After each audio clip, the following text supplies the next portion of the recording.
I didn't plan on moving to Vermont in the dead of winter. Nobody does. But after the breakup, the kind where your life splits open like thin ice, I needed distance. Real distance. I left Boston in a rush, stuffing clothes and old resentment into cardboard boxes, and drove until the city lights disappeared and the world narrowed into snowy woods and one-lane roads. The town of Brookside sat quietly along a frozen canal, all white rooftops and quiet streets, the kind of place postcards pretend still exist. My new apartment was at the top of an old Victorian building painted a tired shade of blue-gray. It had slanted ceilings, Victorian moldings, and the distinct feeling that the floorboards remembered more lives than I ever would. But it was cheap, furnished, and came with a month of free utilities. That was enough for me. I arrived in the middle of heavy snowfall. The building manager, a tired man named Mitchell, muttered a quick introduction before handing me the key. Top floor, end of the hall. Radiators bang at night, so don't call me unless something's actually on fire, he said. I smiled politely, though I was shivering too hard to respond. The first week was peaceful. Too peaceful. The silence felt unfamiliar after years of traffic, voices, and the constant pulse of the city. Here, the nights stretched long and empty, broken only by the groaning radiators and the wind scraping across the old windows. If loneliness made a sound, it would be that. I spent most evenings unpacking and watching the snow fall over the canal. That's when I first noticed the light. Across the narrow courtyard was another Victorian building, nearly identical to mine. One window, third floor, far right, always glowing a muted yellow, like an old bedside lamp left on for a child afraid of the dark. I assumed it belonged to someone who read late or worked night shifts, but as the days passed, I never saw movement, never heard noise, never even spotted a silhouette. Just that single, unwavering light. Back then, I thought the town was simply quiet. I didn't know it was watching. The scratching started on my 7th night. It was barely past midnight when I heard it. A thin, deliberate scraping across the window pane behind my bed. I sat up instantly, my pulse jumping. The wind was strong. That was what I told myself. Snow and ice sliding down the gutters, maybe a branch knocking against the wall. Rational explanations. But the sound came again. Scrape. Scrape. Slow. Too slow for wind. Too intentional for anything natural. I grabbed my phone, turned on the flashlight, and crept toward the window. The glass was coated in frost so thick it looked painted on, and my breath fogged the air in front of me. I pressed my ear against the icy pane, listening. Silence. I let out the breath I'd been holding. Probably nothing, just winter being dramatic. But as I turned away, something knocked lightly from the other side. 2 taps. I froze. Then the light in the apartment across the courtyard flickered. Not a steady dimming like a faulty bulb, but a sharp, deliberate pulse, like someone signaling. The scratching didn't return that night, but sleep didn't either. I lay awake until the sun showed itself, thin and weak behind the gray sky. When I finally stepped out to grab coffee, the hallway was colder than it should have been. While locking my door, I overheard the tenant 2 doors down speaking to her partner. Heard something last night again, like someone trying to open the window. My stomach tightened. When I reached the courtyard, I glanced up at the opposite building's window. The light was still glowing, faint but steady. That afternoon, I asked Mitchell casually, "Who lives across the courtyard? 3rd floor, right window?" He looked up from his paperwork. "No one. That unit's been empty since October." "But the light?" He shrugged. "Electric's been shut off for months. Must be catching reflection from the street." There were no streetlights facing that window. I didn't argue. But that night, when the clock struck 12, the scratching began again. And this time, It sounded closer. I tried ignoring it. I really did. But by the 10th night, the sound had changed. It wasn't scratching anymore. It was knocking. Soft, rhythmic, exactly 3 taps each time. The kind of knock someone uses when they don't want to wake the whole building, only the person inside. That evening, a storm blew through town, painting everything in thick white powder and freezing the air to the point where breathing hurt. After work, I trudged up the steps of the building, grocery bags cutting into my gloves. When I reached my door, my key wouldn't turn. The lock was frozen solid. I leaned closer, breathing warm air onto it, trying to melt the ice. While crouched there, I felt it. A presence behind me. Not footsteps, not breathing. Just the unmistakable feeling of someone standing close enough to touch. I whipped around, heart slamming against my ribs. The hallway was empty, but across the courtyard, the light flickered again. Only this time, a shadow moved behind it. Slow, deliberate, crossing the room like someone pacing. My hands trembled as I forced the key until it finally clicked open. I shoved myself inside and locked the door 3 times. That night, I kept every light on. I kept the knife from the kitchen next to my bed. I stayed awake until 2 a.m., trying to convince myself it was all in my head. Then the footsteps started. Not from upstairs, not from the courtyard. Right outside my door, pacing, stopping, starting again. I gripped the knife so tightly my fingers went numb. Then the tapping on the door began. Soft, precise, intentional, followed by a whisper. Open. Barely audible, but real. Too real. I pressed my back against the door, feeling the cold seep through it, hearing the faint sound of someone breathing on the other side. I didn't sleep until daylight. The next morning, I marched straight to Mitchell's office. I heard someone outside my door last night, I said. Footsteps, knocking, whispering. He rubbed his tired eyes. Look, winter messes with sound in these old buildings. Pipes expand, wood contracts. You hear things that aren't really there. Whispers are not pipes, Mitchell. He paused, studying my face. I wasn't joking. Finally, he exhaled. What apartment did you say again? Across the courtyard? Yes, I said quickly. The one with the light on?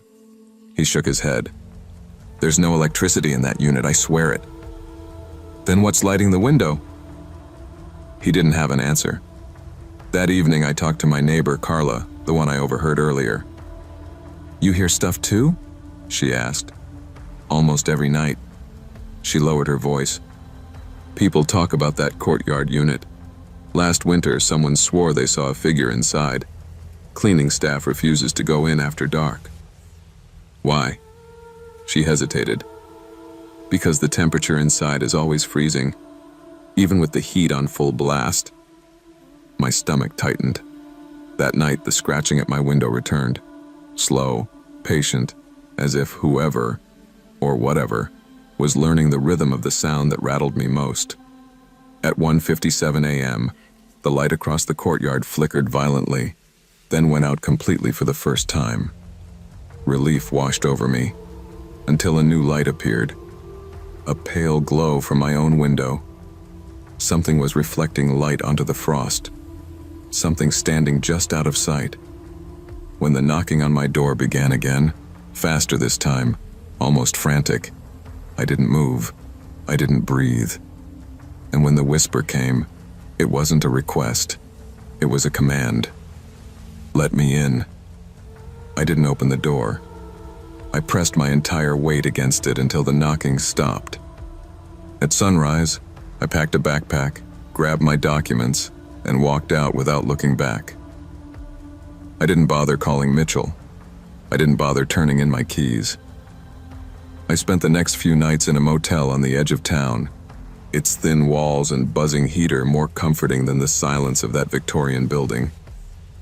But even there, The cold seemed to follow me. One night, around 3 a.m., I woke to a familiar sound. 2 faint taps on the motel window. I jolted upright. The curtain swayed slightly, like someone had brushed against it. I didn't dare look. I left that morning and moved back to Boston by the weekend. My friends laughed when I told them the story. Stress, they said. Breakup trauma, they said. But something else happened last week. I was getting ready for bed when a soft knock echoed from the hallway of my new apartment. 3 taps this time. Then a whisper I recognized too easily. Still awake? My blood froze. It had followed me. Whatever lived in that courtyard, in that vacant room with a light that shouldn't glow, it had chosen me. And no matter how far I go, some shadows aren't tied to places. They're tied to people. And now, it knows where I sleep. Long before that winter, I never thought of myself as someone who got scared easily. I grew up in northern Minnesota, where winter practically taught you to be tough. Ice storms, whiteouts, blackouts, all of it. But there's a difference between cold that bites your skin and cold that reaches inside you. I didn't know that yet. When I landed a mid-year internship at Weybridge University, an old private school tucked into the hills of Vermont, I felt lucky. It meant real experience, a small stipend, and a chance at a future job. They placed me in Foster Hall, one of the oldest dorms still in use. Students joked that it should have been condemned years ago. Too drafty, too creaky, too forgotten, but the school insisted it had historic value. The first day I stepped inside, I could smell it. A stale mixture of dust, old wood, and something faintly metallic, like ice beginning to form. My roommate, Paige, was warm and hyper in the way only theater majors can be. She flung her scarf onto her bed and announced, "Welcome to the coldest building in New England. If we survive, we deserve an A." I laughed, but the chill in the hallway didn't feel normal. That week, the temperature plummeted to single digits. The radiators coughed more than they warmed. At night, the frost on the windows thickened into patterns that looked almost intentional. Loops, arcs, crooked lines like long fingers dragging downward. I kept telling myself it was just the building settling, pipes shrinking in the cold, wind slipping through gaps in the old brick. But on the 3rd night, something changed. Paige texted she'd be staying out late with friends and not to wait up. I nodded to the empty room, triple-locked the door, and left the tiny nightlight glowing on the desk. I buried myself under blankets and listened to the halls groan under the frozen weight of the night. I didn't know then that, before morning came, something would glide into my room, something colder than the wind, quieter than snow falling, and I would never look at winter the same way again. It must have been around 2 a.m. when I woke up, though my phone screen was too bright for my eyes to read the exact time. I drifted between dream and waking, unsure why I had snapped out of sleep. The room felt colder than when I'd gone to bed, cold enough that my breath made a thin fog in front of me. That's when I noticed it. A shape, dark, tall, vaguely human, stood near the door. I didn't sit up. I couldn't. It felt like my body had been poured into the mattress, frozen into it. My limbs were heavy, numb, locked in place. My heartbeat hammered loud enough I wondered if the thing could hear it. The figure didn't move at first. It hovered, as if listening. Then it began gliding across the frost-laced floor. No footsteps, no sound, just a slow, silent drift. "Paige?" I whispered, even though I already knew it wasn't her. It didn't respond. The air thickened, colder and heavier the closer it came, as if it was carrying winter inside it. The nightlight flickered when it reached the foot of my bed. I couldn't make out the features, only the outline of a person standing just inches from me. The dark seemed to cling to it, like it was wrapped in shadow instead of clothing. I tried to scream. Nothing came out. My throat locked. The figure leaned forward, its presence filling the space above me. For a moment, everything felt suspended. My breath, the room, even time. Then it vanished. Not walked away, not faded, just gone. The air rushed back into my lungs so fast I coughed. My fingers tingled painfully as sensation returned. I scrambled up, flicking on the lamp with shaking hands. The room was empty. But the door I had triple-locked, was cracked open, just enough for a sliver of hallway air to slip in, carrying a faint, icy breeze. I stayed awake until sunrise, wrapped in blankets, staring at the door as if it might open further. By morning, the room looked normal again. The frost on the windows had melted into watery streaks, and the radiator produced just enough heat to make the air breathable. But I couldn't shake what I'd seen. Paige stumbled in around 10, wearing sunglasses and smelling like cheap beer. "You look like death," she said, dropping onto her bed. "Someone was in the room last night," I whispered. The door was open. She lifted an eyebrow. "Did you check your locks?" I triple-checked them. And the door magically unlocked itself. She laughed, but it felt forced. "I'm serious, Paige."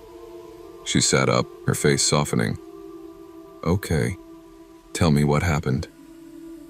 I told her everything. The shadow, the cold, the way it leaned over me. She listened quietly, fingers twisting the edge of her blanket. "Yeah, no," she finally said. "That's sleep paralysis. Has to be." Sleep paralysis doesn't unlock doors. She didn't have an answer for that. Later that day, I mentioned the cold drafts to a student named Mark at the dining hall. He glanced around before leaning closer. "You're in Foster Hall, right?" "Yeah." He lowered his voice. "People hear things in that building. Whispers, footsteps, tapping windows even when the weather's calm. Like ghost stories?" "No one wants to call it that," he said. "But ask around. You're not the first." I did ask around, and the stories came out reluctantly. I saw a shadow near the stairwell once. Thought it was another student, but it vanished when I got close. The windows freeze over only in some rooms, not others, like cold pockets move around. I heard someone breathing in my closet. The building felt different after that. Not haunted exactly, just watched.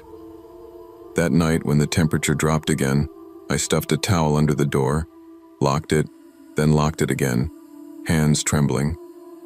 Paige was out late again. Around midnight, I heard a whisper through the vent.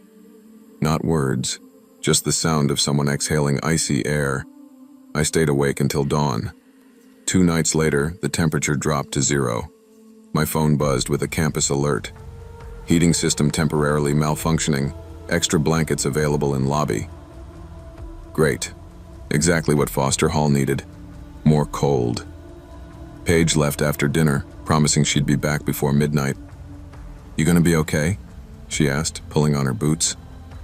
I hesitated. "Yeah." She must have seen something in my face because she squeezed my arm before leaving. "Lock up. I'll text you." I locked the door the moment she stepped into the hall. The building felt unusually quiet. Even the pipes seemed frozen silent. The only sound was the wind pushing against the windows, making them tremble. I layered 2 sweatshirts, wrapped myself in blankets, and kept my lamp on. Around 1:50 a.m., I dozed off, and at 2:04, according to the clock on my phone, I woke to that same paralyzing cold. The first thing I saw was the window. Frost climbed across it in thin branching lines, forming, growing, spreading. Something was inside the room. I didn't see the shadow at first. I heard it. A soft scrape, like fabric sliding against wood. Then the dark shape emerged near Paige's empty bed. This time, I could see more detail. It looked human, tall, shoulders slumped, arms hanging stiffly at its sides. but its head tilted in a slow, unnatural motion, like it was studying the room. "Please," I whispered. "Please don't." The figure turned toward me. The cold hit like a wave, stealing my breath. My chest tightened, panic clawing up my ribs. It drifted forward, over the rug, past my desk, closer. A faint whisper rose around me, not from the hall, not from outside, but from inside the room. A breath, circling my ears. Then the figure reached the foot of my bed and bent forward. For the first time, I saw a glimpse of its face. Not features, not eyes, just darkness. A hollow shape where a face should be. And then, something knocked in the hallway. A sharp, hurried rap. The figure straightened, froze, then dissolved into the air like smoke whisked away by wind. The knock came again. "Hey, let me in!" Paige's voice. I shot out of bed, unlocked the door, and practically fell into her. "Are you okay?" she asked, staring at my trembling hands. "No," I whispered. "I'm not." The next morning, I asked to be moved to another building. The housing staff took one look at my pale face and agreed without asking questions. They told me it happened more often than you'd think. Paige helped me pack. She didn't make jokes. She didn't tease me. She just worked quietly, glancing at the window every few minutes like she expected something to appear there. "Did you hear anything last night?" I finally asked. She shook her head. "No. But when I got to the door, the air felt weird." "Weird how?" "Like someone just walked through it." We didn't talk after that. Not about the shadow, not about the cold. My new dorm was newer, brighter, warmer. No strange drafts, no frost patterns crawling across the glass, but I still couldn't sleep. Every night I checked the door 3 times, some nights 4. I kept a lamp on until sunrise. Anytime the temperature dropped outside, I felt my chest tighten, remembering that dark shape bending over me. By the end of the internship, I avoided Foster Hall entirely. Even walking past it made the air feel colder. On my last day, while waiting for my ride, I overheard 2 freshmen whispering. "Someone saw a shadow again on the 2nd floor," one said. "Thought they fixed the heating." They did, but the cold's still there. The other shivered. "Maybe it's just winter." Maybe. But deep down, I knew better. Some places don't warm up, no matter the season. Some cold lingers. Some shadows stay behind. And some doors, once opened, never truly lock again. I was 31 and driving from northern Idaho to Montana for a work conference that already felt like a waste of time. I was tired, irritable, and weeks behind on deadlines. My boss figured sticking me in a small-town hotel the night before the conference would keep me focused. What it kept me was alone. The storm rolled in earlier than forecasted. Thick flakes plastered the windshield faster than my wipers could clear them. The world shrank down to 2 streaks of light ahead of me, and whatever faint shapes drifted in the snow beyond the shoulder. About an hour into the storm, I saw headlights appear behind me. At first, I didn't think much of it, but the car hung there in my rearview mirror, never speeding up, never backing off. I turned onto Highway 7, the final stretch to the hotel I'd booked. The car followed. I slowed. It slowed. I sped up. It did too. "Great," I muttered. Either a tailgater or a bored local. But the longer it followed, the more something inside me began to crawl. When I finally reached the hotel, a squat brick building half swallowed by frozen trees and glowing weakly under a flickering streetlight, the other car pulled into the lot and parked directly across from me. Not next to me, not near the entrance, right across, headlights shining. I grabbed my bag and hurried inside, the wind biting my face. The lobby was dim, the air stale like the heat had been off all afternoon. A tired older man behind the counter checked me in with barely a glance. I asked, "Anyone else staying here tonight?" "Just you," he said. My stomach dropped. I didn't want to look back outside. I didn't want to confirm the car was still there, but I already knew it was. I carried my luggage down the hallway lined with old carpet that smelled faintly of mildew and something like wet pine. My room, 204, sat at the far end. When I unlocked the door, I didn't even turn on the light at first. I stood there in the dark, listening. Just the groan of the heater turning on, a distant hum from the lobby. No footsteps, no voice. I forced myself to shake it off. I'd had long drives before. Fatigue made every shadow look like a threat. Still, the moment I stepped into the room, I made sure the deadbolt, chain, and latch were all in place. The room itself was dated but clean enough. An old lamp, a stiff-looking bedspread, and a TV bolted to the dresser. I tossed my bag on the chair and walked to the window. The parking lot was still. Wind blew snow sideways beneath the streetlight. My breath fogged the glass as I leaned closer. The car that had followed me was still parked where it had stopped. Headlights off now. No movement. Just a dark shape idling in the cold. "Just leave," I whispered. "Please just leave." I waited. 5 minutes, 10, until my eyes burned. The car didn't move. No one got out. Eventually, trying not to look shaken, I let the curtain fall and sat on the edge of the bed.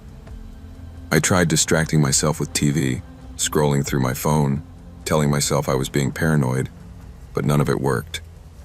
Around midnight, I finally lay down fully dressed. The storm roared outside against the wall, rattling the window. I kept my eyes closed, trying to sleep. That's when I heard the first beep. Not the heater, not the wind. A clear electronic beep coming from the lock on my door. My eyes snapped open. Another beep. The sound of a keycard trying the reader. I bolted upright, staring at the door, heart pounding so hard I felt it in my teeth. Someone was trying to get in, and I was alone on the only occupied floor of the hotel. My hand shook as I reached for the lamp. Even the soft click of the switch felt dangerously loud. Light flooded the room, warm but fragile against the pale fear crawling through me. Beep. I stared at the door. The handle twitched, not enough to turn it, but enough that I saw it move. "Hello?" I called out, voice steady in a way that surprised me. "Front desk, is that you?" No answer. Another beep. The small LED above the lock flashed red. Someone was trying the wrong card, or the right kind of card used in the wrong way. "Sir?" I tried again, louder. Nothing. I grabbed the hotel phone with my free hand and dialed the front desk. It rang twice before the old man answered. "This is room 204, I whispered. "Is anyone on this floor?" "No," he said. "Not unless you had a visitor." "I don't. Someone's trying to get into my room." There was a long pause. "Stay inside. Don't open the door." As if I needed to be told. The beeping stopped. The handle was still. Silence stretched thin and sharp. Then came the footsteps. Heavy footsteps thundering down the hallway, moving away from my door at a full sprint. I scrambled to the peephole. The hall lights flickered with the storm's power surges, and for a moment I saw the figure, a man in a heavy coat, hood pulled low, running toward the exit. My stomach dropped. It was the same silhouette from the car. I rushed to the window, fumbling with the curtain. The snowy lot glowed faintly under the lone streetlight. The stranger burst outside, slipping once on the ice before scrambling toward his car. He threw himself inside, engine flaring to life, headlights cutting through the snow like blades. The car skidded, fishtailing before straightening and speeding out of the lot. Within seconds, he was swallowed by the storm. Gone, but not forgotten. The hotel went dead quiet again. I sat on the bed, hands shaking, listening for more footsteps, more beeps, More anything. Nothing happened. The storm eased. My breathing slowed. But sleep didn't come. I didn't feel safe. Not in that hotel. Not in that room. Not anywhere near that highway. Something told me this wasn't over. At dawn, with almost no sleep and nerves raw as ice, I made my way to the lobby. The old man behind the counter looked up from his newspaper, eyes wide when he saw me. "You all right?" he asked. "No," I admitted. "Did you see the cameras? Did you get footage of the guy on my floor?" He slowly shook his head. "Power flickered too much last night. Cameras reset. Didn't record anything." Of course they didn't. I rubbed my face. Could he have had a MasterCard? Like a hotel universal key card? He frowned. "Not unless he stole one. Those only work for maintenance and management." "So, it's possible?" His silence was answer enough. I checked out with shaky hands. When I stepped outside, the cold sliced through my clothes, bitter and unwelcoming. My footprints from the night before had nearly vanished in the fresh snow, but his tire tracks were still there. Deep, fast, panicked. I loaded my bag into my car, but before getting in, I glanced around the lot. I half expected to see the strange car pulling back in, or the hooded man standing between the frozen trees. Nothing. Just the hollow quiet of a place too empty to feel safe. I drove off, gripping the wheel so tightly my knuckles went white. For the first 20 miles, I checked my mirror compulsively, terrified of seeing those headlights again. When I finally reached the next town, I pulled into a diner and ordered coffee. My hands still shook. While waiting, I pulled out my phone and Googled something I'd never thought to search before. Fake universal hotel keycards. Articles filled the screen. Cheap devices sold online that could unlock older hotel systems within seconds. Videos, tutorials, news stories about travelers waking up to intruders standing in their rooms. I swallowed hard. The man hadn't been confused, or tired, or at the wrong door. He'd known exactly what he was doing, and he had followed me for hours to do it. I made it to the conference, though I spent most of it staring out the window at the parking lot instead of listening to the speakers. By the time it ended, I'd already decided to skip my second night at the hotel and drive straight home. The organizers didn't argue. I must have looked like hell. The drive back was easier. The storm had passed, the sky clear, the roads finally plowed. Still, I never relaxed. Not once. Every time I saw headlights behind me, my throat tightened. I kept telling myself, "It's over. He's gone. You're safe." But that's the kind of thing you say when the truth would ruin you. What ruined me was the moment I stopped for gas in a small town 3 hours from home. As I pumped fuel, I scanned the lot the way I now did without thinking. A car drove by on the far side of the road. Same shape, same make, same dent on the rear bumper. My heart slammed against my ribs, but the car didn't turn in, didn't slow, didn't follow, just kept going. Still, my lungs didn't unlock until long after it was out of sight. When I finally reached home, I sat in my driveway for a long time. The porch light glowed warm against the snow, but I didn't step out until I was sure, absolutely sure, no one else had pulled in behind me. Inside, I locked the door, then the deadbolt, then the chain. Triple-checked them all. People say fear fades, but some fears don't. Some stay lodged under your skin, reminding you that safety is an illusion far thinner than you want to admit. A week later, I canceled every future hotel reservation I had for work, because now I knew that once a stranger chooses you as a target, you never see a hotel the same way again. And you never sleep as deeply either. Your instincts exist to protect you. If something feels wrong, someone following you, watching you, or trying to enter your space, trust that feeling. Awareness and caution can be the difference between safety and danger. Never ignore the signs your gut refuses to overlook.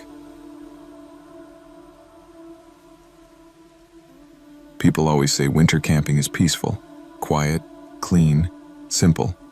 I used to believe that myself. I liked the solitude, the silence, the feeling that the world had finally shut up long enough for me to breathe. But solitude cuts both ways.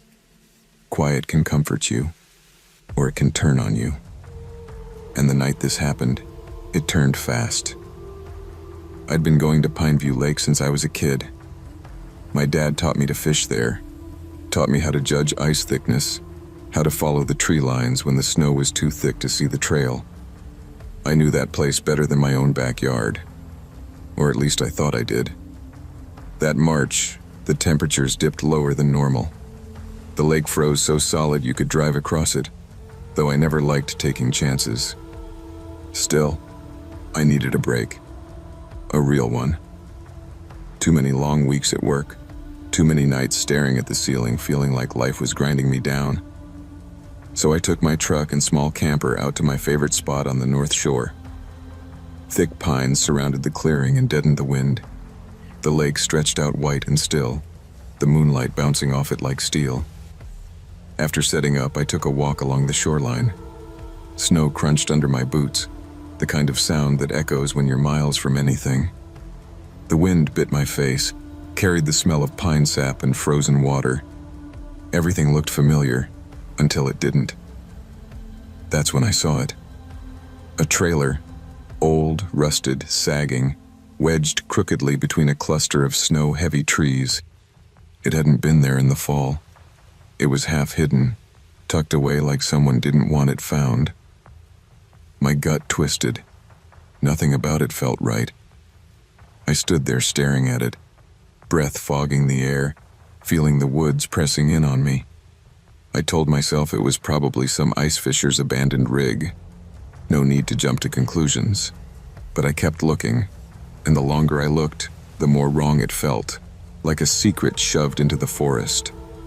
Against every bit of better judgment I had, I walked toward it. Up close, the trailer looked even worse.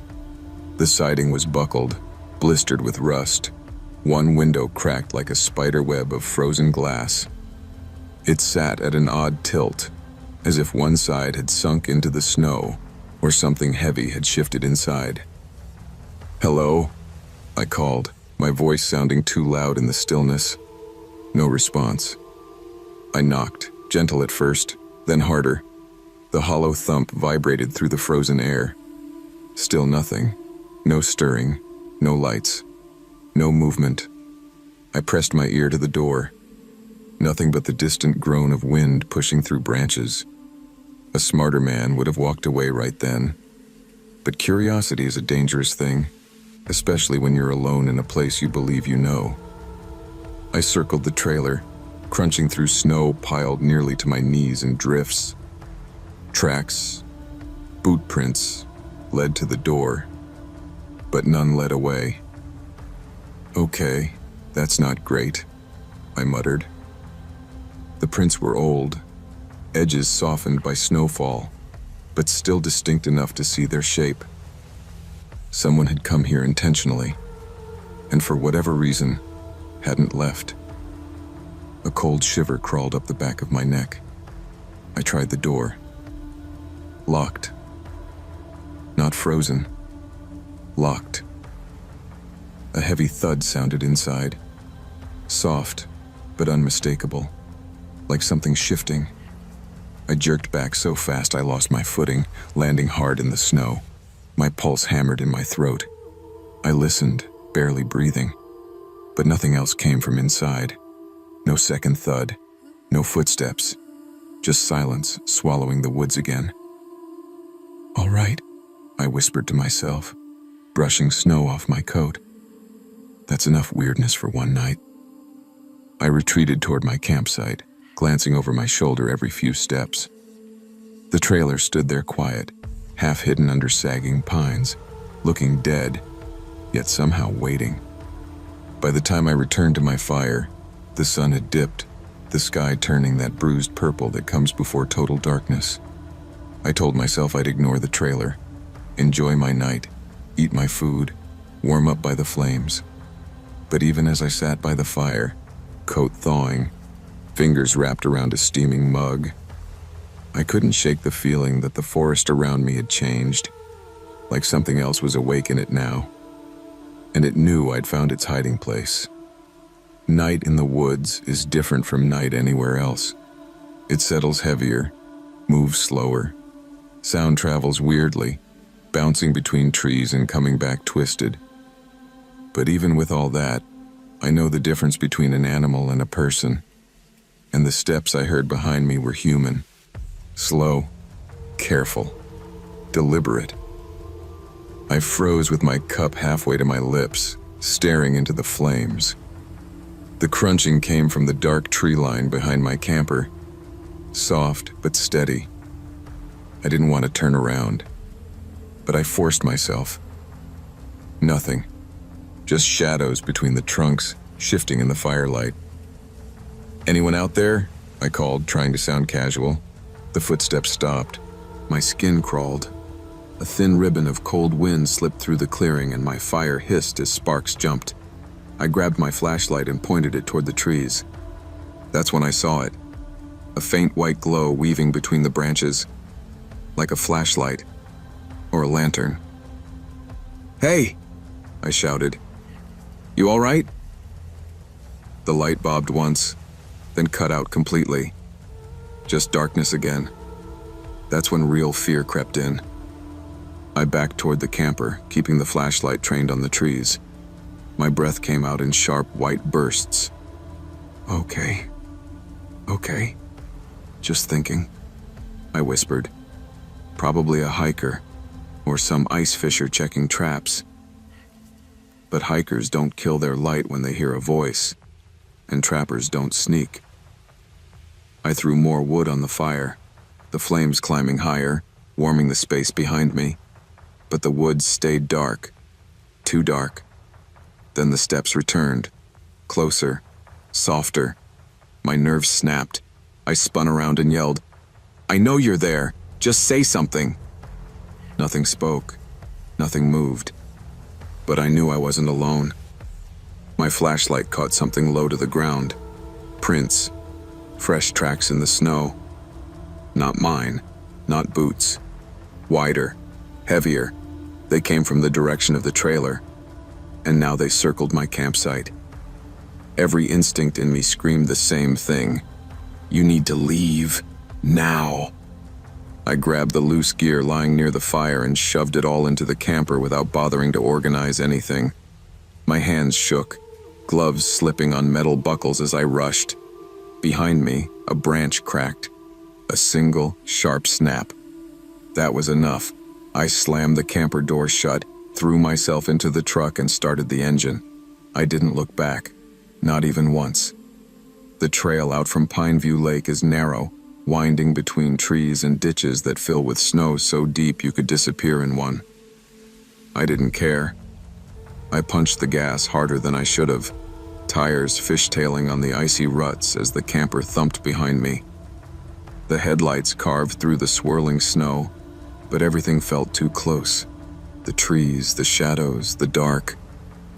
My rearview mirror was nothing but a smear of white, and yet I kept glancing at it, terrified I'd see a second pair of headlights behind me. My hands gripped the wheel so tight my knuckles burned. The adrenaline cut through the cold, through the panic, through everything except the pounding thought in my head. Someone was watching me. Someone was out there with me. And I don't know how long they'd been hiding in those woods. Halfway down the trail, I hit a deep drift. The truck lurched. The camper skidded sideways, the whole rig tilting like it might flip. I screamed a curse, easing off the gas and letting the tires bite into the snow before accelerating again. Just keep moving. Just get away. When I finally reached the paved county road, the relief hit so hard my eyes stung. I didn't stop until I reached town, pulling into a gas station lit up like a beacon. Only then did I let myself breathe. Only then did I look back. Nothing behind me. Nothing following. But somehow, it didn't feel like I'd escaped anything. It felt like I'd left something unfinished. Something that wasn't supposed to be found. I slept at home that night on the living room couch with every light on. And even then, Every distant sound outside made my heart jump. By morning, I'd convinced myself I overreacted, that it was probably some hermit, some hunter, someone who didn't like visitors, something bizarre but explainable. Then the police called, and everything got worse. The officer on the phone sounded cautious, like he wasn't sure how much to say. "You camp up at Pineview Lake last night?" "Yeah," I said. "Why?" "We got a call this morning. A hiker found drag marks. Thought it might be connected to something." My stomach dropped. Drag marks from what? That's what we're trying to figure out. I met them at the trail entrance an hour later. 2 cruisers, 3 officers, the wind cutting through their jackets just like it had mine the night before. They led me in on snowshoes, retracing my tire tracks until we reached the clearing. That's when I saw it. Where the trailer had sat, there was nothing. Just a wide patch of flattened snow and deep furrows leading away, carved like trenches. Drag marks, wide enough for a trailer. "Where does it go?" I asked. One officer pointed. "Toward the lake." The marks led straight across the clearing, down the small incline, and onto the frozen surface, then ended where the ice looked cracked and refrozen. A hole. Something big had broken through. The officer knelt, tapping the ice with his glove. "Whatever it was, it's under there now." I felt sick. It was a trailer. Someone pulled it into the lake. "Why?" another officer asked. I shook my head. I didn't want to guess. Didn't want to imagine what, or who, might have been inside it. One officer walked a few paces ahead, scanning the tree line. "You said you heard footsteps?" "Yeah," I said quietly. Someone was watching me. He pointed to a cluster of prints partially filled with drifting snow, bigger than mine, deeper. "These weren't your boots." I swallowed hard. Whoever had been out there hadn't just been wandering. They'd been closing in on my camp. And by dragging the trailer into the lake overnight, they'd erased whatever evidence it held. All except the fact that I'd seen it. And they'd known I'd seen it. The officer beside me exhaled sharply. "You're lucky you left when you did." Lucky. Or just barely missed something I never should have been anywhere near. Either way, the lake kept its secret, frozen beneath dark water and ice. Trust your instincts, especially in isolated places. Curiosity can uncover truths you're not meant to face, and danger doesn't always announce itself. When something feels wrong, leave before it becomes a mistake you can't walk away from. Before the night everything changed, winter used to comfort me. I liked the quiet of it, the muffled sound of snow on rooftops, the soft glow from the neighbors' porch lights, the way everything felt paused. At 14, I thought I understood fear. I thought it belonged to horror movies, tests I hadn't studied for, or shadows I imagined in the hallway at night. But real fear, the kind that slides under your skin and stays there for years? I didn't meet that until one winter evening at my grandmother's house. My parents lived only 3 minutes away, so Grandma never worried about me staying alone there for a couple hours. Her house sat on an acre of land, ringed by tall pines that bowed under the weight of frost.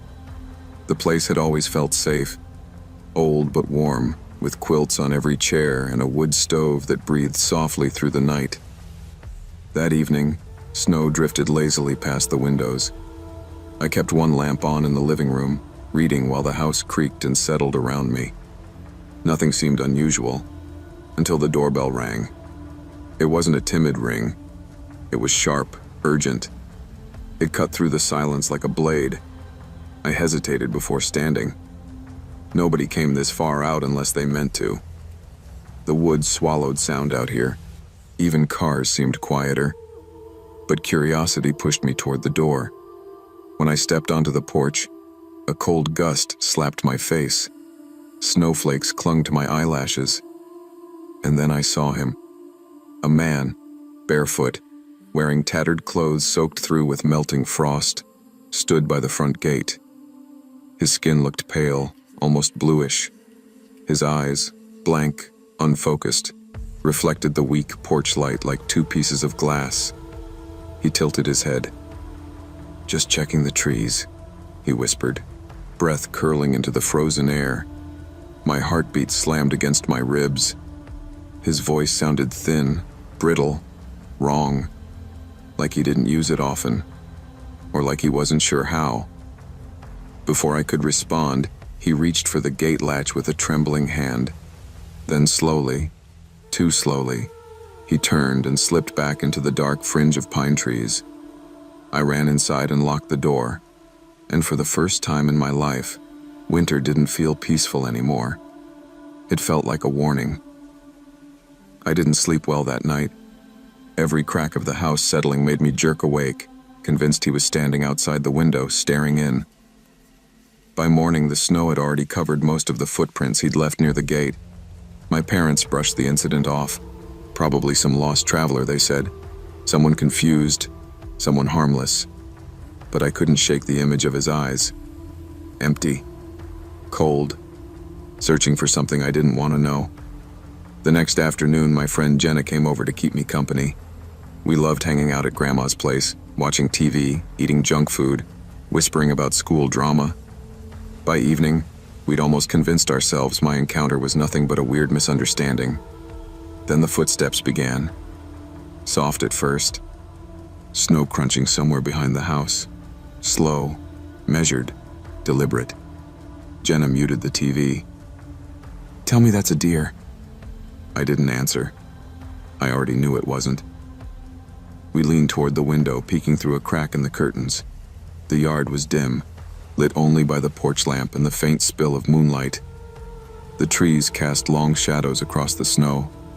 Nothing moved, but the footsteps kept circling.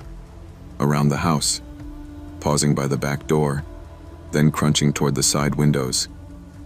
Jenna whispered, "We need to call your parents." Before I could grab my phone, someone knocked. 3 slow bangs on the front door, followed by a voice, "Let me use your phone." It was him, that same brittle, unnatural whisper. Jenna's face went white. "Oh my God." "Don't answer," I hissed. The doorknob rattled. Then, without warning, a heavy thump smashed against the living room window. Glass cracked. Snow blew inward. We screamed. And through the shattered pane, a hand appeared. Blue from cold, fingers curled like claws, pulling itself inside. We didn't stay to see the rest. We ran.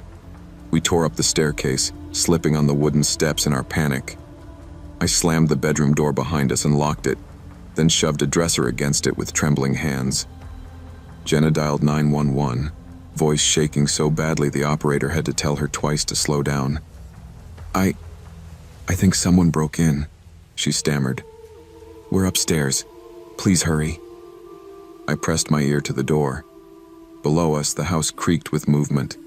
Footsteps, slow, wandering, sliding across the wooden floor as if he didn't care that he'd been caught breaking in, like the cold itself had seeped into him and numbed any sense of fear. Jenna covered her mouth, trying not to cry. Why is he doing this? I didn't have an answer. All I knew was that he was inside, leaving wet prints on the floor, prints that steamed faintly from the temperature difference. He was freezing, colder than he should have been even in that weather.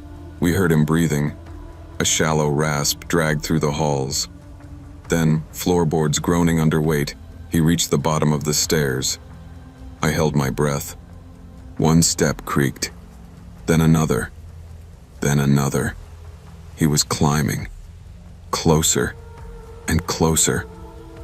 I whispered, "Stay quiet. Don't move." My heartbeat thrummed in my ears so loudly I worried he'd hear it through the door. The steps stopped just outside the bedroom. For a moment, complete silence. Then, lightly, his fingers brushed the doorknob. Jenna clutched my arm. "He's right there." The knob turned. Once, twice, stopped by the lock. His breathing grew louder, like he was leaning his face close to the wood. A whisper, barely audible. "Trees. Frost on the trees. I felt nausea roll through me. It didn't make sense. None of this made sense. Sirens wailed faintly in the distance. He jerked away from the door. For several seconds, we heard rapid footsteps, down the stairs, across the floor, through the broken window.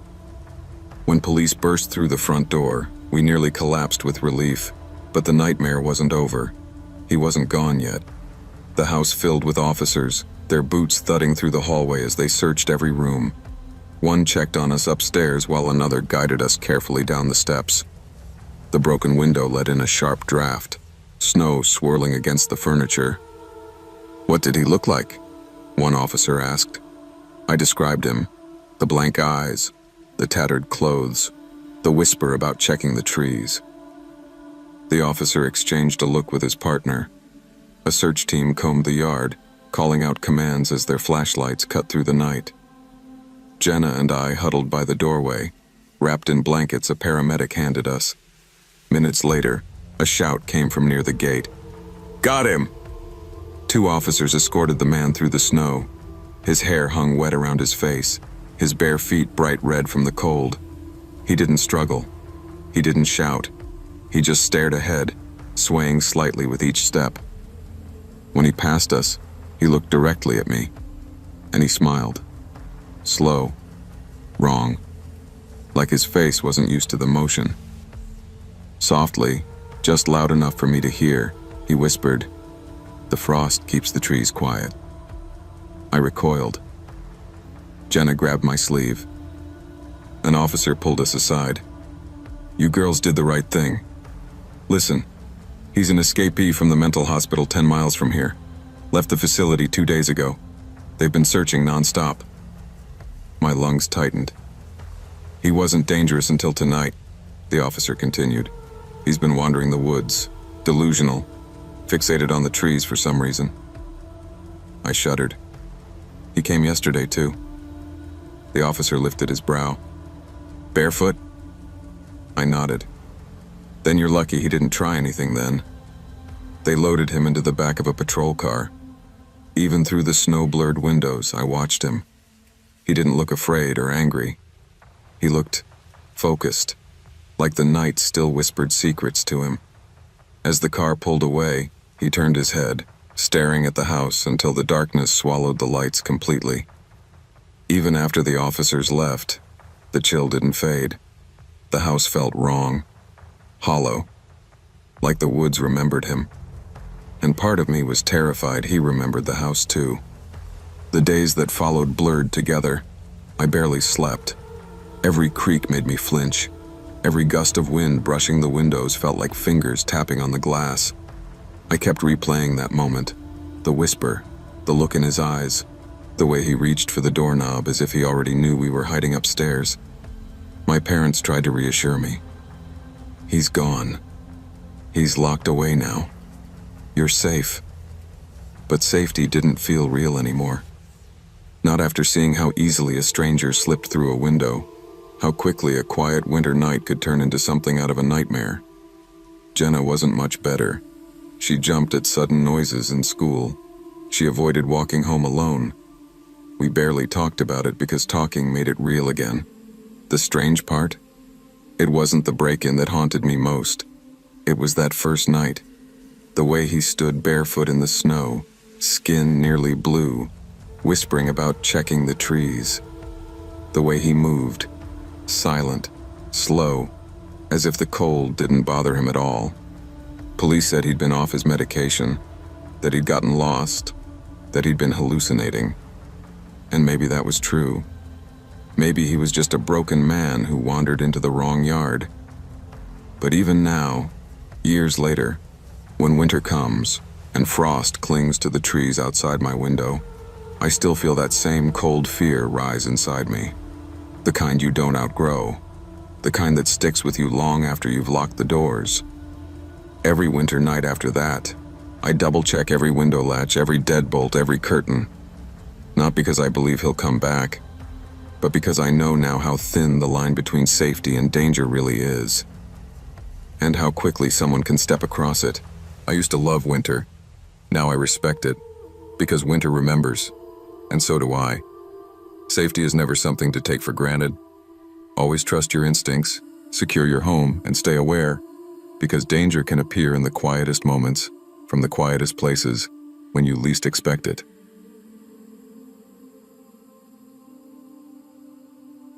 People don't think of Utah's deserts as cold, but winter out there is a different kind of brutal one that sneaks up on you, stings through your jacket, and settles in your bones. I hadn't meant to spend the season in a place where even the tumbleweeds froze in place, but life doesn't always unfold how you plan it. I'd been living out of my old van for months, driving odd job to odd job. When I landed an overnight position at a lonely gas station about 40 miles from the nearest town, I figured it was temporary, just enough to fill my tank, refill my savings, and keep moving before winter stranded me. The station sat in the middle of nowhere, surrounded by miles of white desert. At night, the wind came screaming across the open flats, rattling signs, shaking the steel pump handles, and making every sound feel sharper. By midnight, the world felt empty. No headlights, no engines, no voices, just the hum of the fluorescent lights buzzing above me, and the way the cold seemed to seep through the glass even from inside. Around 1 a.m., I was stocking shelves when I heard it, the crunch of tires on frozen gravel. A dark sedan slid into the lot, fishtailing just slightly before stopping near the pump closest to the store entrance. The door chimed and a man stepped inside. He whistled. Not a tune I recognized, just a slow, off-key pattern that didn't match anything. He drifted through the aisles with this erratic, lazy pace, picking items up and setting them down like he couldn't remember what he was looking for. After 10 minutes of watching him wander, I walked toward him. "You doing all right, man?" I asked, trying to sound casual. He looked at me with eyes that didn't blink often enough. "Flat tire," he said. "Need a look." The way he said it made something cold crawl up my spine. But I followed him anyway, stepping into the icy desert night. And instantly, I regretted it. The wind hit me first sharp and immediate, cutting through my hoodie like it was paper. The man walked ahead of me without flinching. He didn't hunch his shoulders, didn't shove his hands deeper into his jacket. He just moved with this stiff, determined stride, as if the cold didn't apply to him. His sedan sat under the only working streetlight in the lot. The bulb flickered occasionally, making his shadow jump in odd shapes behind him. He pointed at the rear tire. Right there. I crouched beside it, my knees pressing into the frozen gravel. I pressed my hand against the rubber. It was fully inflated, warm even, like he'd been driving a long while. "This tire's fine," I said, glancing up. He didn't look at the tire. He looked at me. Just stared. No expression, no acknowledgement. His hand stayed buried in his jacket pocket, gripping something tight enough that I saw his forearm tense beneath the fabric. A wave of unease hit me so intensely, I stood up too quickly, brushing off my hands. "Look, man," I said, stepping backward. "If you need help, we can call roadside assistance, but there's nothing wrong with the tire." He took a slow step toward me. Instinct told me to move. My throat tightened. The desert felt suddenly too big, too empty, and painfully silent. I backed toward the entrance, each breath turning to fog in front of me. But when I reached the door and pushed, he moved faster than I expected, blocking half the entrance with his arm stretched across the frame. "You live here?" he asked quietly. "No," I said. "Just working. Store's closing soon." He smiled a little, but it wasn't the kind of smile that reached the eyes, more like something he'd seen other people do and was mimicking without understanding. The wind whipped around us, the lights buzzed, the whole desert waited. Something was wrong with him, wrong in a way I couldn't name but could feel in every instinct I had left. And then, before I could decide what to do, he bolted, just turned and sprinted into the dark, his boots crunching across the frozen ground until the sound vanished completely. I stood there shaking, not from the cold, but from the realization that the night wasn't over. Not even close. The moment he disappeared into the darkness, the world around me went quiet again, too quiet. I stood frozen in the doorway, my breath fogging the air, listening for any sign he might come back. The desert had a way of swallowing sound, but even then, I should have heard something. A footstep, a cough, anything. Nothing. My hands shook as I locked the door, double-checking it twice. I paced behind the counter, staring out the window every few seconds, half expecting his face to appear between the flickering streetlights. I knew I should call someone. But calling the police over a strange conversation and a not-flat tire felt dramatic, and I didn't want to be the kind of guy who panicked over nothing. Still, something about that stare. The way he blocked the door. The way he looked at me like he was choosing something. I grabbed my phone and dialed the non-emergency line anyway. "Yeah," I said, trying to keep my voice steady. "There was a man here acting strange, said he had a flat tire. He didn't, then he took off running." The dispatcher asked a dozen questions: description, car type, behavior. I answered everything, feeling more uneasy with each detail I remembered. "Officers are already in the area investigating something nearby," she finally said. "We'll send someone to check the station." Investigating what? She didn't explain, and I didn't ask. I just hung up and locked the office door too. Minutes dragged by like hours. The heater clicked loudly in the quiet store, and I flinched every time. I kept replaying the moment outside, the way he hovered too close, the way his hand never left that pocket. I hadn't seen a weapon, but I had felt one. Felt the threat of it. Around 2 a.m., headlights lit up the front windows. A sheriff's SUV rolled into the lot, tires crunching that same frozen gravel. 2 officers stepped inside. "You the one who called?" one asked. I nodded. The other officer's radio crackled. "Suspect last seen heading northbound, possibly armed." Armed? The word made my stomach drop. "What's going on?" I asked. They exchanged a look. "He fits the description of someone involved in a serious crime near the border. We've been tracking his vehicle for an hour." My knees felt weak. "He was here," I whispered. "Right here." The officer nodded. "And you're lucky he left." Lucky. Lucky that he ran. Lucky he didn't finish whatever he'd started. I wasn't sure I believed in luck anymore. The officers asked to look around outside, so I grabbed my jacket and followed them back into the biting wind. The desert was a pale, shimmering expanse under the harsh floodlights. Snow twirled in thin spirals across the pavement, making the whole place look abandoned. We circled the lot. The man's footprints led into the open desert, but the wind had already started erasing them. The officers scanned the sand with their flashlights, the beams slicing through the dark. "Based on the direction he ran," one officer said, "he's probably trying to reach the old service road, cuts toward the border towns." I swallowed. "And you think he's dangerous?" The officer stopped, turning to look at me fully. "He's beyond dangerous. We think he assaulted someone near the border, possibly worse."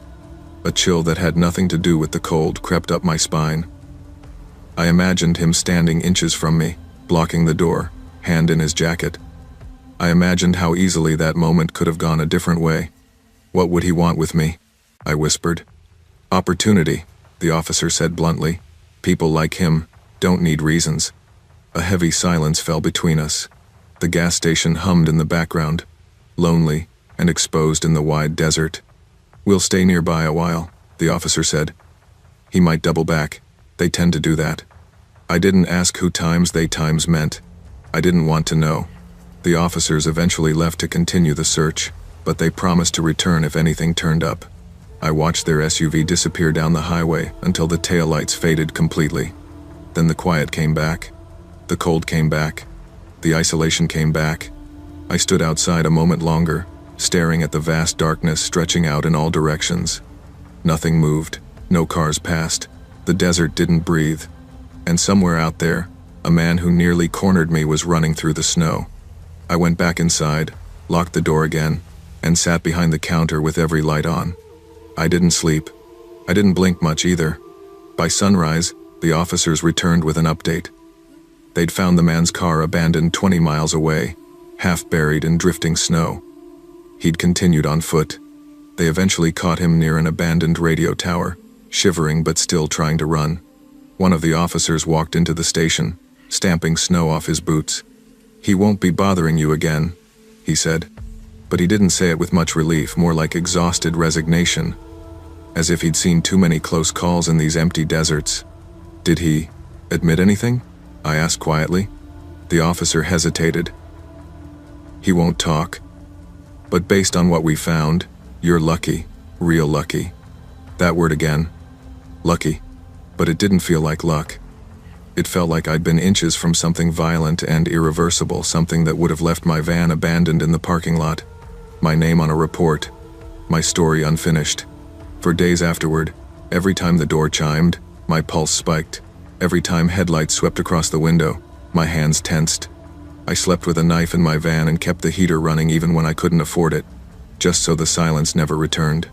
Even now, years later, when I drive through wide-open places, when I stop at lonely gas stations in the middle of winter, I remember that night.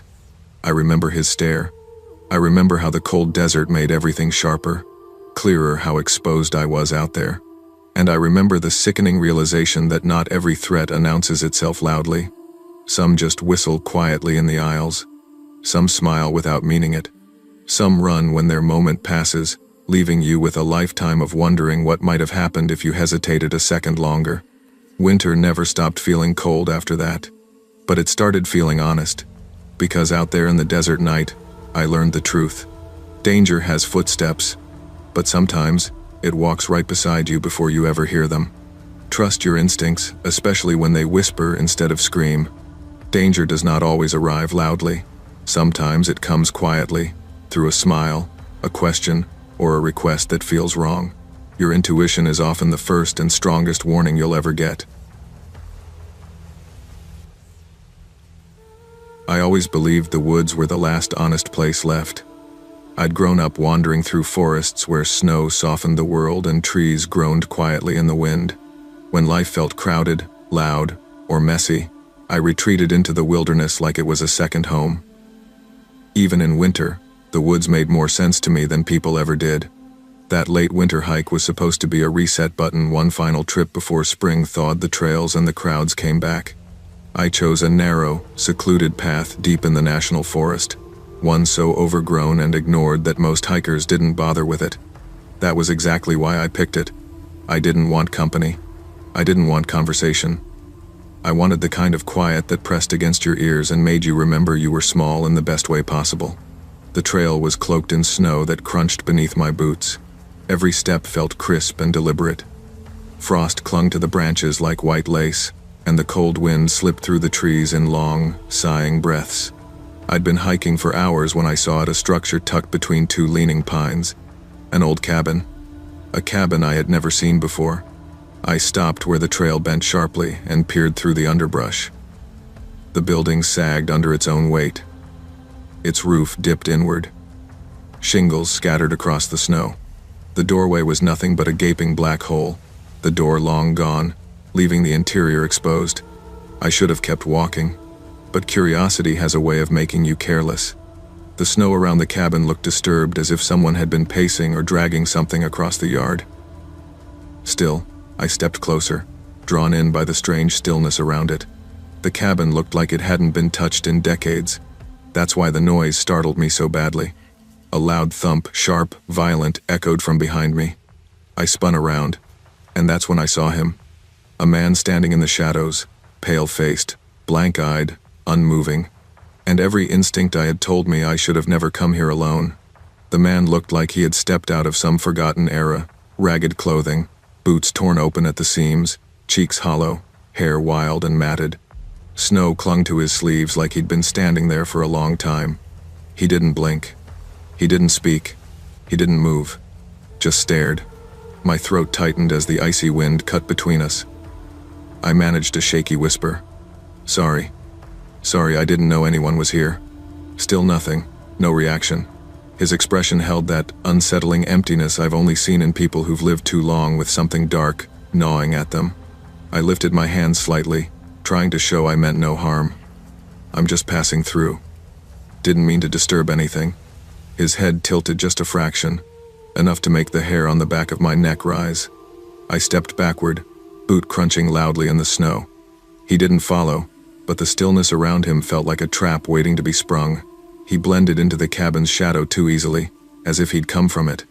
I'll be going now, I murmured. His eyes tracked me, but he never moved. The moment I broke the cabin's perimeter and stepped onto the trail again, I turned and walked. Not fast, not slow, just steady. I didn't dare look back for the first several minutes, not until my nerves forced me to. When I finally glanced over my shoulder, the clearing was empty. No man, no movement, just the cabin sitting there like a mouth waiting to swallow something. But the snow told a different story. Fresh prints behind mine. Not close yet, but close enough that he'd taken a few steps after I turned away. My pulse thundered. I faced the trail again and quickened my pace. Every so often, I checked the snow behind me, looking for new prints, new signs he might be following. Nothing. Only the wind brushing through the trees and my own uncertainty chewing at me. By dusk, I forced myself to set up camp miles away, convincing myself I'd overreacted. But fear has a way of correcting you in the dead of night. Because that man hadn't stayed by the cabin, and he wasn't done watching me. When the sun dropped behind the ridge, the temperature plummeted fast. I pitched my small backpacking tent beneath a cluster of pines, the ground packed with icy needles and wind-blown snow. I heated a small meal, forcing myself to relax. The rational side of me argued that the man was probably just a recluse, someone living off the grid, maybe even mentally ill or confused. Nothing more. But the woods felt different now, quieter, as if holding still. Eventually, exhaustion won over adrenaline. I slid into my sleeping bag, zipped the tent flap halfway for ventilation, and tried to sleep. I don't know how long I was out before a faint crunch jolted me awake. Not branches, not wind, footsteps. Slow, deliberate, right outside my tent. My pulse spiked instantly. My eyes adjusted to the moonlit silhouette of the fabric. Shadows shifted soft at first, then sharper. Then something leaned into view. A face, pressed close to the half-open flap, staring in. Moonlight caught his eyes just right, making them look reflective, glassy. His breath didn't fog the air the way mine did. He was too still, too controlled. For a moment, neither of us moved. Then he did something that chilled me more than the cold ever could. He smiled just slightly, like he was satisfied I'd woken up. I jerked upright, gasping.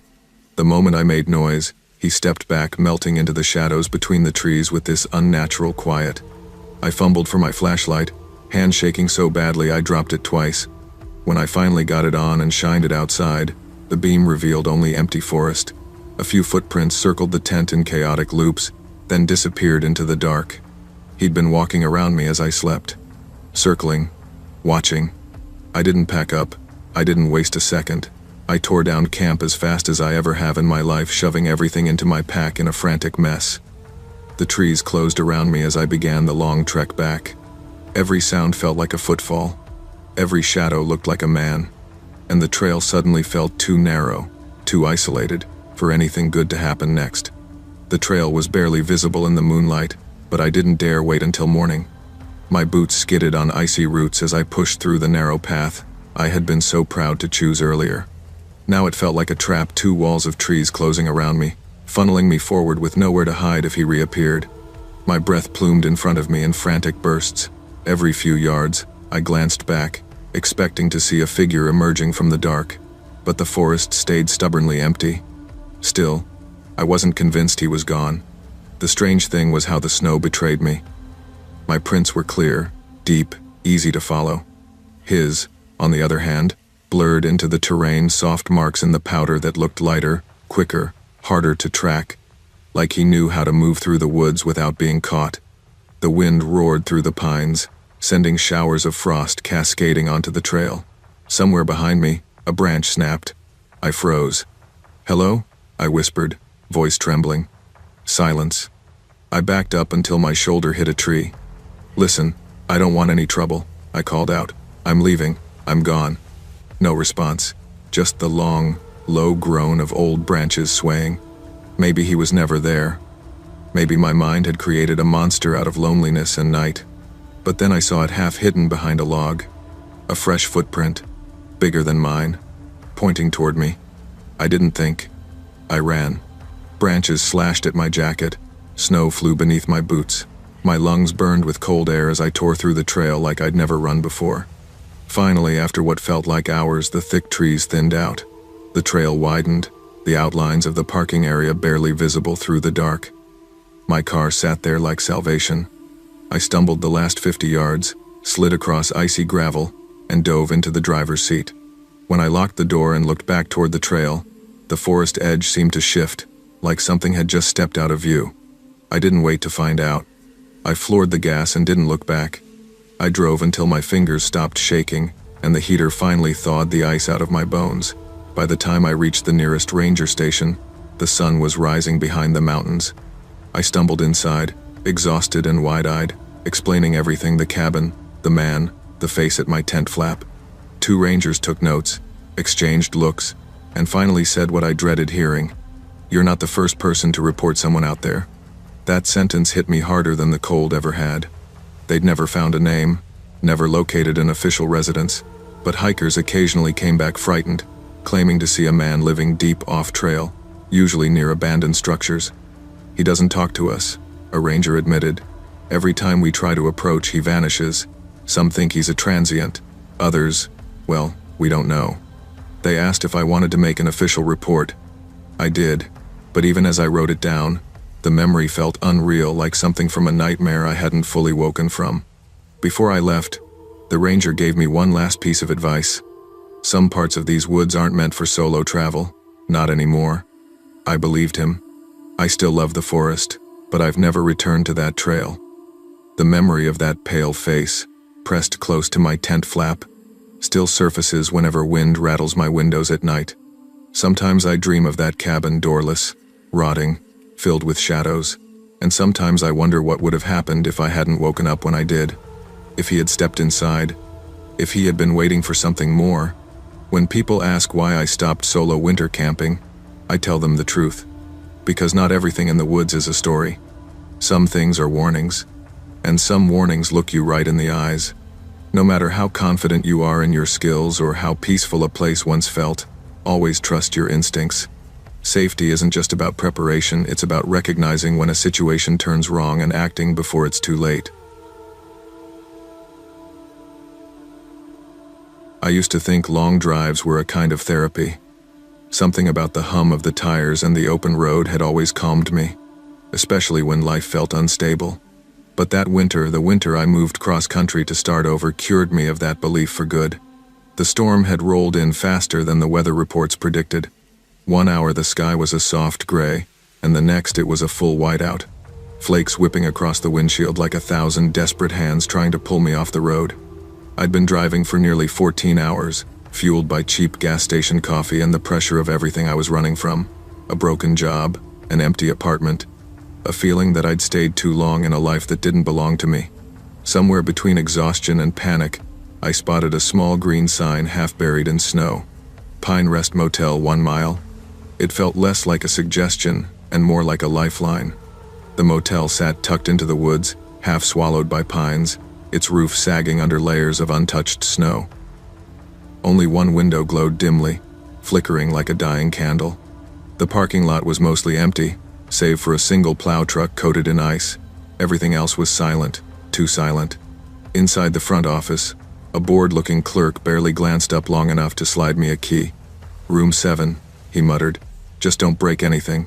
Heating's finicky." The room was exactly what you'd expect from a place that probably hadn't seen a renovation since before I was born. Peeling wallpaper, a sagging mattress, a faint smell of mildew buried under a stronger smell of stale cigarettes. But it was warm, and right then, warmth meant safety. At least, that's what I told myself. The snow outside had started falling in thick, heavy sheets. I kicked off my boots, sank into the old mattress, and let the heater drone me toward sleep. That was when I heard the footsteps. Slow, heavy, snow crunching directly outside my door, like someone was walking the row of rooms, checking each one. At first, I tried to explain it away: settling snow, maybe another guest running late, maybe the motel clerk doing a perimeter check. But the sound wasn't random. It had rhythm, weight, and direction. Crunch, crunch, pause, crunch. It moved along the walkway outside the room, stopping at intervals right where each door was. I lay perfectly still, suddenly aware of how thin the walls felt, how flimsy the lock on my door looked when I'd closed it earlier. The footsteps came closer. I held my breath. Then the doorknob jiggled. Not lightly, not accidentally. Someone tested it with purpose. My entire body seized up. Whoever it was stayed there for a moment, long enough that I could hear their breathing, slow and steady, right on the other side of the door. Then a deep voice called out, sharp and irritated. "Hey, who's in there?" I didn't answer. My pulse hammered in my ears. The voice came again, louder. "This is my room. You pay for it? A fist slammed the door. This room is mine. Open up. I forced myself to speak, though my voice came out cracked and shaky. I got it from the front desk. You must have the wrong room. Silence. Then he tried the handle again, twisting hard. I stared at the deadbolt, praying it would hold. Seconds later, I heard the crunch of more footsteps approaching. Another man. His voice was lower, muffled, but the words were unmistakable. Try it again. Move aside. I got something for it. Metal scraped against the lock. Something like a tool digging into the latch. That snapped me out of my frozen panic. I lunged forward, gripping the door with both hands just as the bigger man shoved against it. The whole frame rattled. Open the door, he yelled. No, I shouted back, pushing with all my weight. The men cursed under their breath. The metal tool clanged, slipping, and one of them hissed in pain. For a split second, they hesitated. Then the second voice muttered, "Forget it. Let's go." Their footsteps retreated into the night swift, angry, disappearing toward the end of the walkway. I waited, listening. The forest swallowed them whole. I backed away from the door and pressed my ear to the cold wall. Nothing. No footsteps. No low voices. Just the wind threading its way through the pines like a warning. I grabbed my phone and dialed 911. My hands shook so violently I dropped the phone twice before getting the call through. 2 men tried to break into my room, I told the dispatcher. They said it was theirs. They tried to pry the lock open. The dispatcher kept her tone calm, but I could hear the urgency tightening each question. Are you safe right now? Yes. Are they inside? No. Stay on the line. Officers are on the way. The next 20 minutes stretched into something unrecognizable, half fear, half disbelief. Part of me kept expecting the handle to twist again, for the door to burst inward, for that deep voice to return with something worse than threats. Instead, the only thing I heard was the blizzard hammering the walls. When headlights finally swept across the snow outside my window, I nearly collapsed with relief. I rushed out to meet the officers, my breath fogging the frigid air. "There's no car?" I asked when they said the lot was empty. "Just yours," one officer replied, "and the plow truck." "But they were here, I heard them. They tried to." "We believe you," the officer interrupted gently, "but their tracks don't start anywhere near the road." "What does that mean?" He aimed his flashlight toward the tree line. Fresh footprints punched through the snow, leading directly into the forest. No tire marks, no signs of a vehicle ever being there. "They came from the woods," he said, and went back into them. Something cold and heavy settled in my chest. The officers swept the area, scouring the nearby rooms, the office, the tree line. Nothing. Not a trace of the 2 men who had tried to force their way into my room. By the time they finished, the storm had grown too severe for them to stay longer. They told me to keep the door locked, call immediately if I heard anything else, and wait out the night. I did, but sleep was out of the question. At dawn, the storm eased. The officers returned to do a broader search before I checked out. I followed them outside, the cold biting my lungs with every breath. The footprints were even clearer in daylight, 2 sets, large, deep, moving along the row of motel rooms. Each stopped at a door. Each tested a handle. My room last. "They did this systematically," one officer said. "They were looking for an easy entry." "But where did they come from?" I asked. The officer pointed his gloved hand beyond the building. There. The tracks led behind the motel into a dense thicket of pines. The snow was piled waist deep. No sane person would walk through it without snow gear or a clear destination. Except, these men had. The officers followed the tracks for almost a mile before returning, their faces tight. "Find anything?" I asked. "An old fire pit," one answered. "And what looked like a temporary shelter." My skin prickled. "So they were living out there?" "Looks that way." The idea of those men lurking in the woods watching the motel, watching the guests, waiting for the right night, made the air feel even colder. The officers helped me gather my things. I checked out without seeing the clerk again. The office was empty, the heater still humming behind the counter. It felt abandoned, like no one had been in there for hours. Before getting into my car, one officer placed a hand on my shoulder. "You got lucky," he said. "Whatever they wanted, it wasn't just a room." I nodded, throat tight. Driving away, I looked at the motel shrinking in my rear view, a lonely structure swallowed by trees, by winter, by something far darker. A trap. And I had walked right into it. The further I drove from the motel, the more the world seemed to thaw, not physically, but mentally. The storm eased, sunlight broke through, and the road stretched ahead like a clean slate. But my nerves stayed tangled. Every noise made me flinch. Every glance at the rearview mirror felt like a check for figures emerging from the woods. My brain replayed the moment the men shoved against the door, the guttural sounds of their breathing, the metal tool scraping, the unspoken threat in the way they moved. Hours later, at a busier gas station off the highway, I finally stopped and tried to process the night. A woman filling her tank beside me noticed my shaking hands. "You all right?" she asked kindly. I forced a weak smile. "Long night. You never want to stay in the tiny places during winter," she warned. "Too many people know they're isolated." Her words cut a little deeper than she intended. That night taught me something I hadn't understood before. Isolation doesn't just mean quiet or peace. It also means vulnerability. Out there, in the frozen woods, I could have vanished without a trace.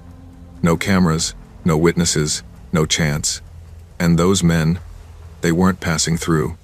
They were living there, waiting. I wondered how many nights they'd spent watching the motel from the trees, studying the lights, the doors, the vulnerable guests, just looking for rest. I didn't feel lucky. I felt spared.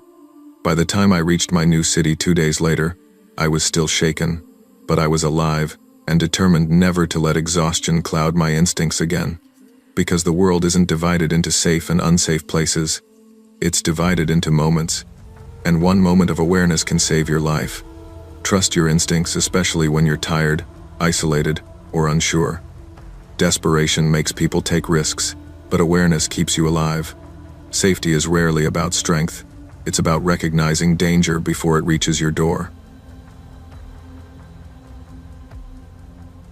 I've always believed that the night a person remembers most is never announced. It doesn't arrive with a warning or a sense of doom. It just walks in quietly, sits itself down in the middle of your life, and waits for you to notice. That's how it was for me, 28 years old, exhausted, stubborn, and too proud to admit I should have closed early instead of trying to be the hero during a monster of a snowstorm. I'd been the night manager at a small-town 24-hour fast food place just off Interstate 91. It wasn't glamorous, but it paid my rent and kept me fed, and after a while it became my routine. On most nights the drive-through was steady enough that the hours slipped by without much thought. But that night, the sky had opened like it was trying to bury the world. Corporate didn't want us closing unless there was an actual power outage, so when my last 2 employees begged me to let them clock out early before the roads turned to ice, I didn't argue. I sent them home and told myself I'd handle the rest of the shift alone. I'd done it before. The difference was that the other nights didn't feel like the world outside wanted to swallow the building whole. The wind slammed against the windows so hard the glass shivered. Snowflakes hummed across the metal siding like sand against a tin can. The parking lot lights were nothing but faint blurs behind walls of white. If the world had ended outside, I wouldn't have known. I was wiping down the front counter when the first bang hit. A sharp, violent thud rattled the front glass doors, echoing off the empty booths. I froze, cloth in hand. The second hit was harder, more desperate. Through the frost-slicked doors, a shadow leaned forward, breath fogging the glass from the outside. A man, a large one, wearing a coat crusted with snow and sleeves soaked to the elbows. "Hey," I shouted, stepping toward the door. "Dining room's closed, drive-through only." He didn't move, didn't turn, didn't respond. He just pressed his face closer, smearing frost with the side of his cheek as if trying to look past me, or into me. His eyes were pale and strange. I couldn't tell if he was angry, freezing, or just wrong. I backed away, my pulse thudding through my neck. Alone in the building, no backup, no customers, only me and the storm and a stranger who didn't seem to care that he wasn't supposed to be inside. I didn't know it yet, but that was only the beginning. "Sir, you need to go around to the drive-through window," I repeated, louder this time, trying to inject some authority into a voice that definitely didn't feel authoritative. "I can't unlock the doors." He still didn't acknowledge me, not even a nod. Just that same slow breathing against the door, fog blooming around the shape of his face. The lights above him flickered, creating a strobe effect that made him look like he was shifting in and out of reality. I grabbed my radio out of habit before remembering there was no one left to hear me. The dining area was darker than usual, the storm outside choking out most of the security lights. I reached for my phone in my pocket, just in case, though I didn't call anyone yet. I still wanted to believe it was just some freezing guy looking for shelter. "Sir," I tried again, "you can't be back here. If you need help, I can call someone." Something about that finally made him move. His head snapped toward me so fast it looked unnatural, like a marionette tugged by invisible strings. Our eyes met through the glass, and something tightened in my gut. His lips moved, but I couldn't hear anything through the glass, only the muffled groan of the storm. "I can't hear you," I said, inching backward. Then he slammed his fist against the door again hard enough that I took a full step back. The boom rang through the empty lobby like thunder. His other hand clawed at the door handle even though the inside lock was bolted.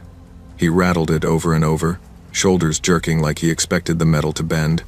That's when the fear switched from, "This is weird," to, "This is dangerous." I retreated behind the counter, never taking my eyes off him. That's when he stopped abruptly. His head tilted to the side, listening to something I couldn't hear. Then slowly, deliberately, he walked away from the door. I exhaled, relieved, but the relief was short-lived. The drive-through camera screen blinked once, static washing over the image. When the picture returned, the drive-through lane was empty. He hadn't gone to his car. In fact, I hadn't seen a car at all. I leaned closer to the monitor, squinting at the swirling snow. "Where the hell did you go?" A rattling noise crawled down the back wall of the building. It sounded like metal being dragged against metal. I walked to the rear of the store, each footstep echoing far too loudly. Above the soda storage room was a maintenance ladder on the outside wall, a ladder almost no one knew about except employees. The sound came from that direction. Something or someone was climbing. Panic built like smoke in my chest. I ran to the back door and threw the deadbolt shut. Wind howled, snow hit the roof in waves, and over all of it, I heard footsteps, not on the ground, on the roof. Slow, heavy, deliberate. I wasn't alone anymore. I don't remember deciding to move.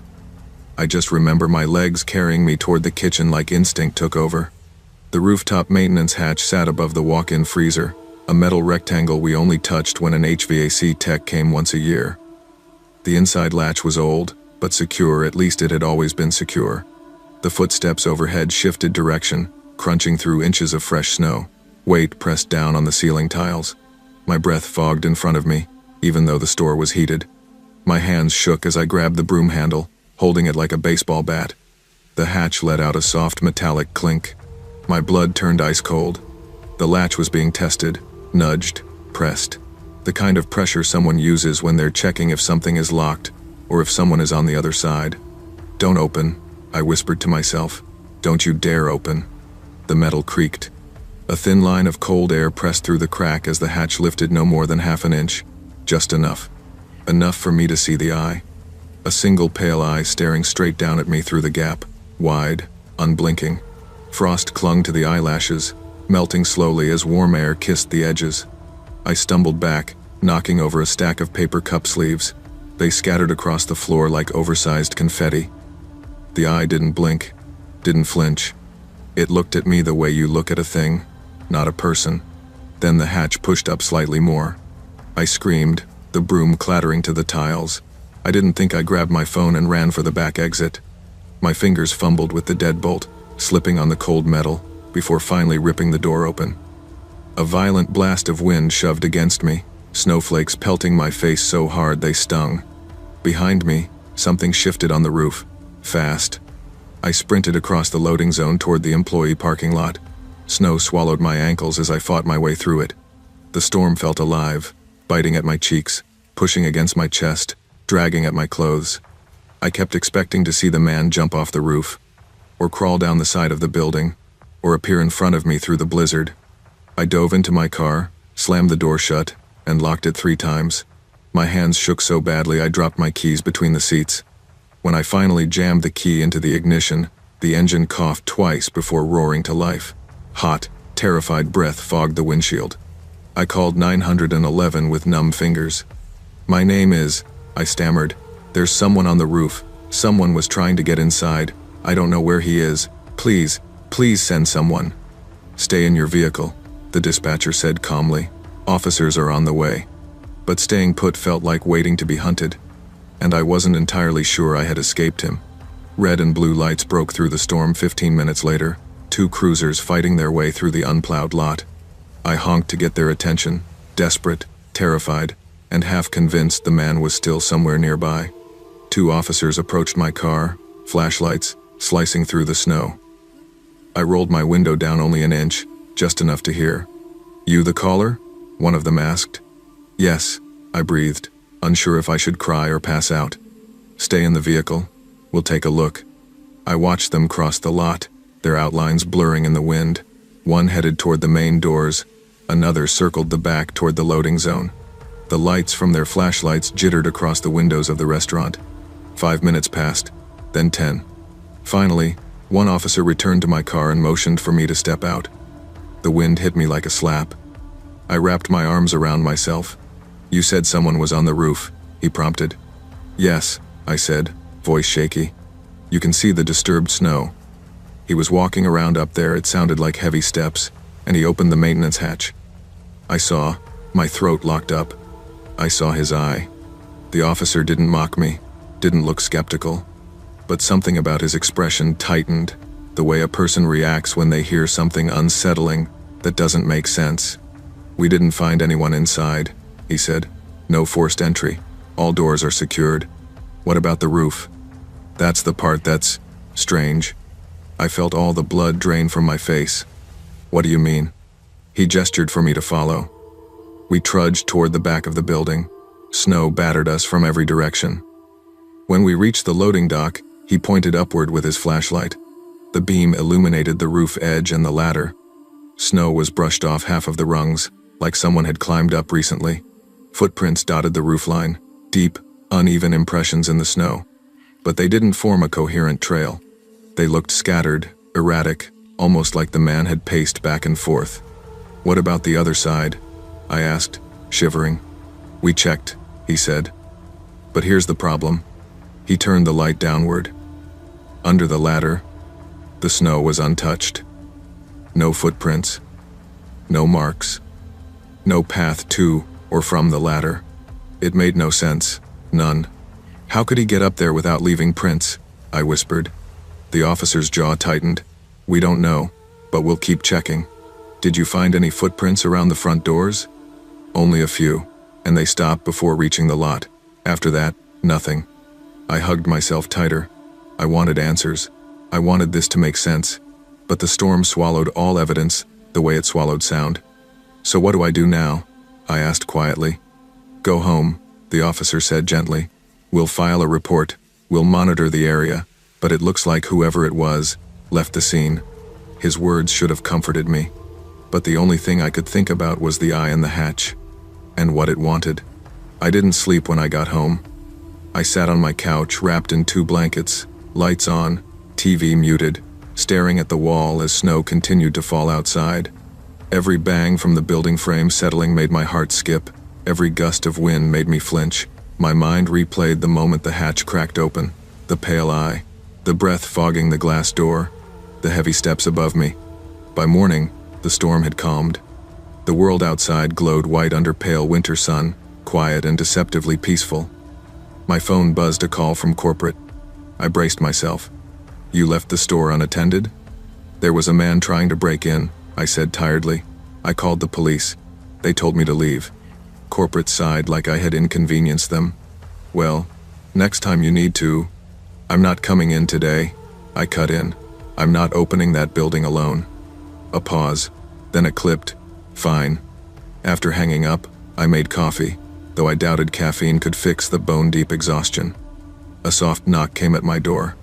It was Officer Ramirez, the one who had shown me the footprints. "Mind if I come in for a minute?" he asked. I nodded, stepping aside. "We finished the search this morning once visibility improved. We didn't find any signs of someone sleeping inside, hiding, or forcing entry." "Okay," I murmured, knowing that wasn't the end of it. "But we did find something else." He reached into his coat pocket and pulled out a small evidence bag. Inside was something thin and pale. A torn strip of fabric, frozen stiff. "We found this caught on the edge of the roof hatch," he said. "The material looks old, very old." I swallowed hard. "You still think it was a person, right?" He hesitated, and that hesitation spoke louder than words. "We think someone was trying to scare you. People do strange things during storms. But you don't know for sure?" "No," he admitted. "We don't." He handed me his card. "If you remember anything else, call me, and don't work alone on nights like that anymore." After he left, I sat near the window, watching snow drip from the eaves.